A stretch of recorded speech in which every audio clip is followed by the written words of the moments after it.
अभी की मैं घटना बताऊं आपको, परसों की बात है। उठ के बैठ जा, मैं तुरंत घबरा गया, उठ के बैठ गया। फिर बापूजी बोले तेरी सब समस्या बोल दे, मैं सब समस्या का समाधान कर देता हूँ अभी क्या अभी क्या है। भंडारा के लिए भी व्यवस्था हो गई है, तुम खाली यहाँ से निश्चिंत होकर निकल जाओ, सब अपने आप काम होगा। जोधपुर से बापू बिल्कुल प्रेरणा देते हैं। संत आसाराम जी बापू साधक परिवार घोड़ादरा द्वारा घोड़ादरा विस्तार के अंदर साधक सम्मेलन हुआ।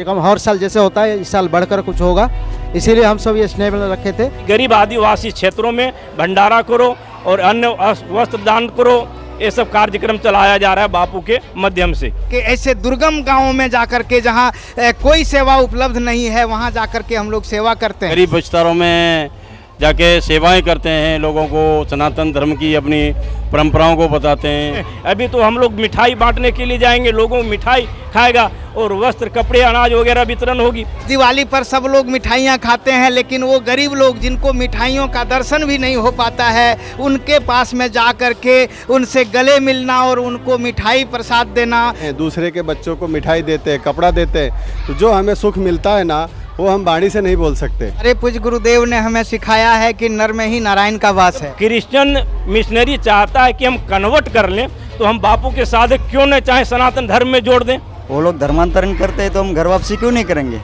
कि सब गुरु भाई मिल के इस साल जोश के साथ सेवा करने जाएंगे महाराष्ट्र में। हमारे साथ इतनी महाशक्ति खड़ी है तो दिक्कतें आती है, लेकिन वो हवा के नहीं उड़ जाती है। और ये भक्ति जागृत यात्रा के लिए हम बाहर जाते हैं, गरीब विस्तारों में जाके सेवाएं करते हैं, लोगों को सनातन धर्म की अपनी परंपराओं को बताते हैं। गरीब लोगों में कुछ उनको ज़रूरतमंद वस्तु बांटते हैं। अभी हमने ये स्नेह मिलन किया है, सब एकत्रित हो गए। फिर दिवाली में हम गांव-गांव जाएंगे, अपने धर्म का प्रचार करेंगे, सनातन धर्म का प्रचार करेंगे और गरीबों में अच्छी पुस्तकें भी बांटेंगे, जो कि लोगों को एक दिशा मिले।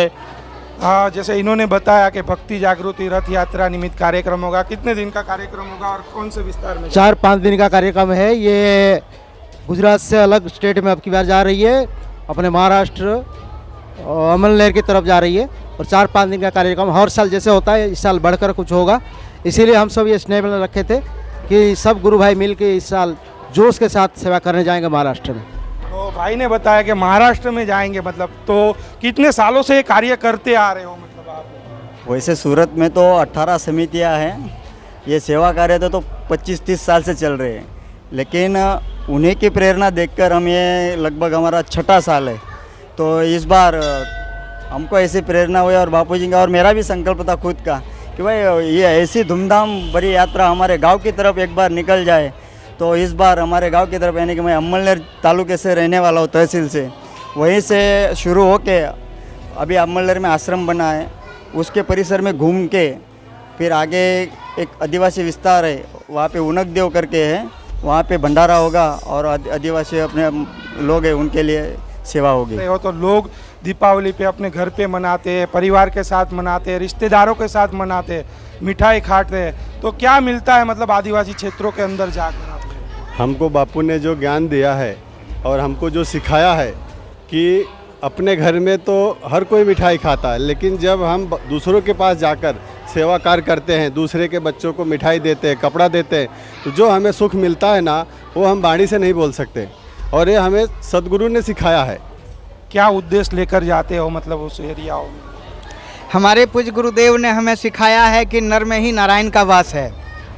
तो हम उन क्षेत्रों में जाते हैं जहां पक्की सड़क नहीं होती है, जंगली विस्तार होता है, जहां सरकार की सेवाएं नहीं पहुंच पाती है, ऐसे जगहों में हम लोग जाते हैं पूरी टीम के साथ में। और वहां के गरीब तबके के लोग जो जीवन यापन करने में बड़ा असमर्थ होते हैं, उनके बीच में जा कर के अनाज वितरण करना, कपड़े वितरण करना, उनको सत्साहित वितरण करना, उनके जीवन जरूरी की चीज़ें। दिवाली पर सब लोग मिठाइयाँ खाते हैं, लेकिन वो गरीब लोग जिनको मिठाइयों का दर्शन भी नहीं हो पाता है, उनके पास में जा कर के उनसे गले मिलना और उनको मिठाई प्रसाद देना, वो अपने घर में जा कर के मिठाई खाते हैं। तो इन चीज़ों से हम लोगों को बड़ा आनंद भी मिलता है और ऐसी सेवा का हमारे पूज्य बापू जी ने हम लोगों को जो श्रेय दिया है, इसके लिए हम लोग गांव-गांव में जाकर के, ऐसे दुर्गम गांवों में जाकर के जहां कोई सेवा उपलब्ध नहीं है, वहां जाकर के हम लोग सेवा करते हैं। अभी तो हम लोग मिठाई बांटने के लिए जाएंगे, लोगों को मिठाई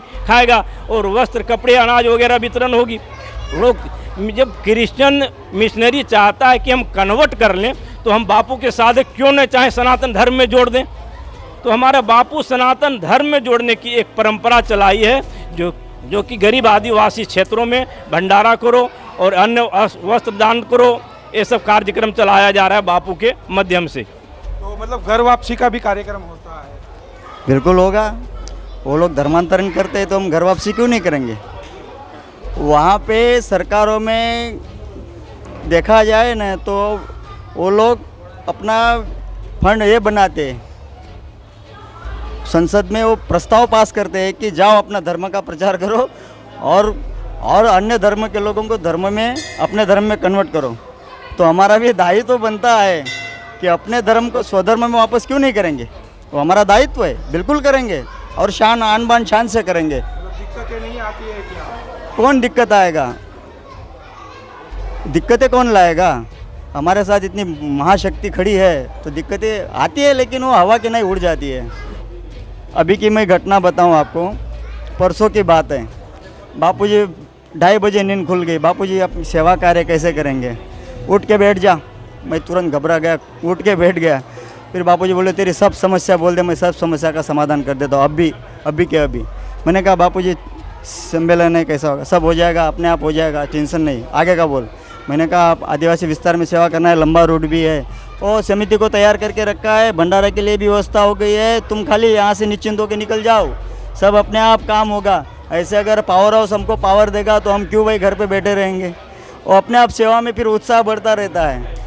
जोधपुर से आके भी बापू बिल्कुल बिल्कुल बिल्कुल जोधपुर से बापू बिल्कुल प्रेरणा देते हैं। और जो निष्काम भाव से सेवा कार्य करते हैं वो हर किसी का अनुभव है, मेरा अकेले का नहीं है। जो बापू जी के लाखों करोड़ों शिष्य जुड़े हैं, जो निष्काम भाव से सेवा में जुड़े हैं, उनका सभी का अनुभव है। लाख विपरीत परिस्थिति आने के बावजूद भी सब अपने आप सेटिंग हो जाता है, सब अपने आप हो जाता है। और आज हमने देखा काफ़ी भारी संख्या में भक्तों की भीड़ भी आई थी। क्या कारण है कि इतने आरोप लगने के बाद भी मतलब भक्तों की श्रद्धा नहीं टूट रही? सच्चाई,